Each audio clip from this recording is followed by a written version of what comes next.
Good morning बच्चों आज हम आपको सामान्य हिंदी कक्षा 12 का सिलेबस बता देते हैं कि आपको क्या क्या आएगा और क्या क्या नहीं आएगा, क्योंकि इस बार महामारी के कारण जो हमारा शैक्षिक सत्र है 2020-21 का, उसमें विद्यालय में पठन पाठन का कार्य न हो पाने की स्थिति में तो विषय विशेषज्ञों के द्वारा यह निर्णय लिया गया कि 30% पाठ्यक्रम कम किए जाने का निर्णय लिया गया।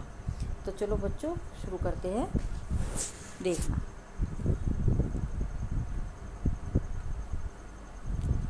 तो बच्चों 100 अंकों का एक प्रश्न पत्र आएगा जो कि 3 घंटे का होगा और संपूर्ण प्रश्न पत्र हमारा 2 खंडों में बटा हुआ होता है। एक तो गद्य, पद्य, खंड काव्य और कहानी। नाटक आपको नहीं आएगा, या आपको नहीं करना है।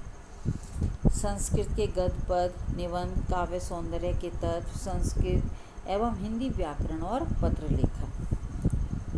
अब खंड क्या? तो सबसे पहले हिंदी गद्य साहित्य का इतिहास। जो गद्य साहित्य के इतिहास के क्वेश्चन हैं, जो ऑब्जेक्टिव आते हैं आपको, वो उनसे संबंधित आपको क्वेश्चन आएंगे। इसके बाद है हिंदी काव्य साहित्य का विकास, यानी कि पद के आपको क्वेश्चन, वही आदिकाल, भक्तिकाल, ये सब क्वेश्चन आपको आएंगे। इनके कवियों से संबंधित क्वेश्चन, की रचनाओं से संबंधित क्वेश्चन आपको पूछे जाएंगे। अब है बच्चों पाठ्यक्रम में निर्धारित गद्यांशों पर आधारित 5 प्रश्न, यानी कि जो आपको गद्यांश से संबंधित जो क्वेश्चन आते हैं वो आपको इसमें करने होंगे। पद्यांश से संबंधित क्वेश्चन आते हैं, ये भी आपको करने होंगे। अब पाठ्यक्रम में निर्धारित लेखकों का साहित्यिक परिचय, यानी कि गद्य की जीवनियाँ, जो उनकी साहित्यिक परिचय और कृतियाँ आपको बतानी होगी। पाठ्यक्रम में निर्धारित कवियों का साहित्यिक परिचय, ये तो था गद्य का, और अब ये है कवियों का। इसमें आपको कवियों का साहित्यिक परिचय और कृतियाँ बतानी होंगी और उनकी शब्द सीमा होती है अधिकतम 80। अब है पाठ्यक्रम में निर्धारित कहानियों का सारांश एवं उद्देश्य।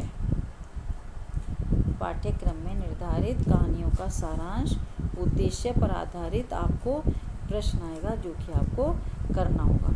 अब इसमें बच्चों नाटक नहीं आएगा आपको, ये नाटक नहीं आएगा। इसके स्थान पर आएगा आपको खंड काव्य, जो कि आपके कोर्स में लगा हुआ है। खंड काव्य श्रवण कुमार खंड काव्य, वो आपको करना होगा। अब पाठ्यक्रम में निर्धारित किया गया खंड काव्य की कथा वस्तु, प्रमुख पात्रों का चरित्र चित्रण। इसमें क्वेश्चन आता है और चरित्र चित्रण से संबंधित क्वेश्चन आते हैं, वो आपको बताने होंगे। यानी कि नाटक आपको नहीं करना है, केवल इसमें श्रवण कुमार खंड काव्य का क्वेश्चन आपको करना है। अब है पाठ्यक्रम में निर्धारित संस्कृत गद्य का, यानी कि एक तो गद्यांश वाला आता है और एक पद वाला, यानी कि श्लोक वाला आता है। उनकी आपको हिंदी अनुवाद करना होगा। लोकोक्ति, मुहावरे, संधियाँ, दीर्घ संधि, गुण, यण और अयादि संधि में से कोई 3 क्वेश्चन आपको आते हैं जो कि आपको करने होंगे, वो भी ऑब्जेक्टिव टाइप में आते हैं। संस्कृत शब्दों में विभक्ति की पहचान आती है। आत्मन, नामन, राजन, जगत और सरित, ये सब आपको करने हैं। सर्वनाम से संबंधित सर्व, इदम और यत्। शब्दों में सूक्ष्म अंतर अर्थात शब्द युग्म, ये आपको करने होंगे। अनेकार्थी, अनेक शब्दों के लिए एक शब्द, यानी कि वाक्यांश। वाक्यों में त्रुटि मार्जन अर्थात शुद्ध और अशुद्ध, जिसमें अशुद्ध वाक्य आपको आते हैं और आपको शुद्ध करके लिखना होता है।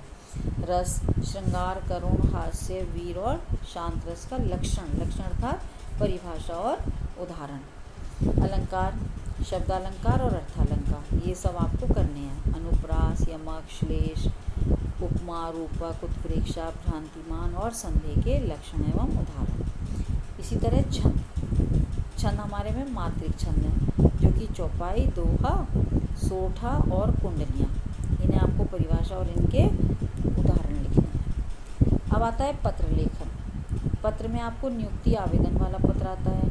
बैंक से किसी व्यवसाय के लिए ऋण प्राप्त करने के लिए आवेदन पत्र।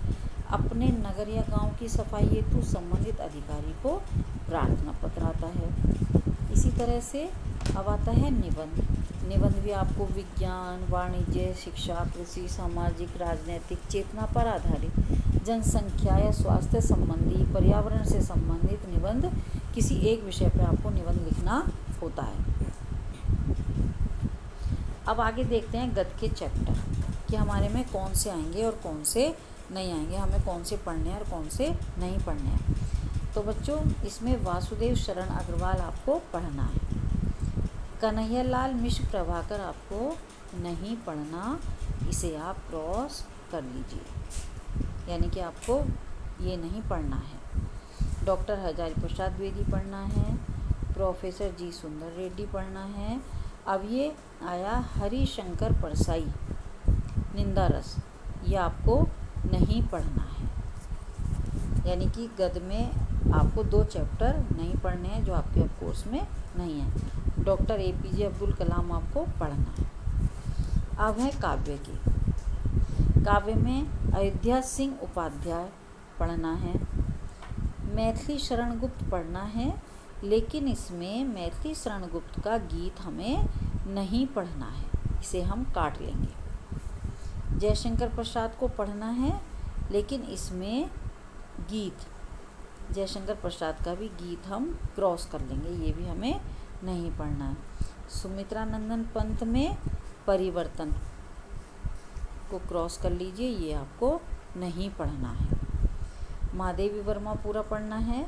रामधारी सिंह दिनकर में पुरूरवा और उर्वशी हमें नहीं पढ़ना है, यानी कि समझ में आ गया। मैथिली शरण गुप्त का गीत, जयशंकर प्रसाद का गीत, रामधारी सिंह दिनकर का पुरूरवा और उर्वशी, सुमित्रा नंदन पंत का परिवर्तन, ये नहीं पढ़ने हैं। सच्चिदानंद हीरानंद बादशाहन अज्ञे का पूरा पढ़ना है। अब है कहानी। जैनेन्द्र कुमार की कहानी है, ध्रुव यात्रा ही पढ़नी है। फणीश्वर नाथ रेणु की पंचलाइट पढ़नी है। शिवानी की कहानी नहीं पढ़नी है, अभी आपके कोर्स में नहीं है। लाटी को नहीं पढ़ना है। अमरकांत की कहानी बहादुर पढ़नी है। अब है बच्चों ये आगे कुहासाकरण, ये आपको नहीं पढ़ना है।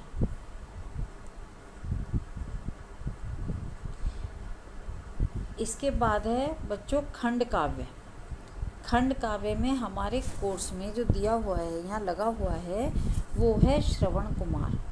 आपको श्रवण कुमार पढ़ना है, इसी से संबंधित आपको क्वेश्चन आएंगे। इसके बाद है बच्चों संस्कृत, कि संस्कृत में कौन सा चैप्टर हटाया गया है वो बता देते हैं। भोजस्योदार्यम पढ़ना है, आत्मज्ञ सर्वज्ञ पढ़ना है, संस्कृत भाषाएं महत्वपूर्ण पढ़ना है, जातक कथा नहीं पढ़ना है, या आप इसको क्रॉस कर लीजिए। सुभाषित रत्नानी पढ़ना है, बाकी सब पढ़ने हैं, ये सब लगाने हैं। पंचशील सिद्धांत तक पढ़ना।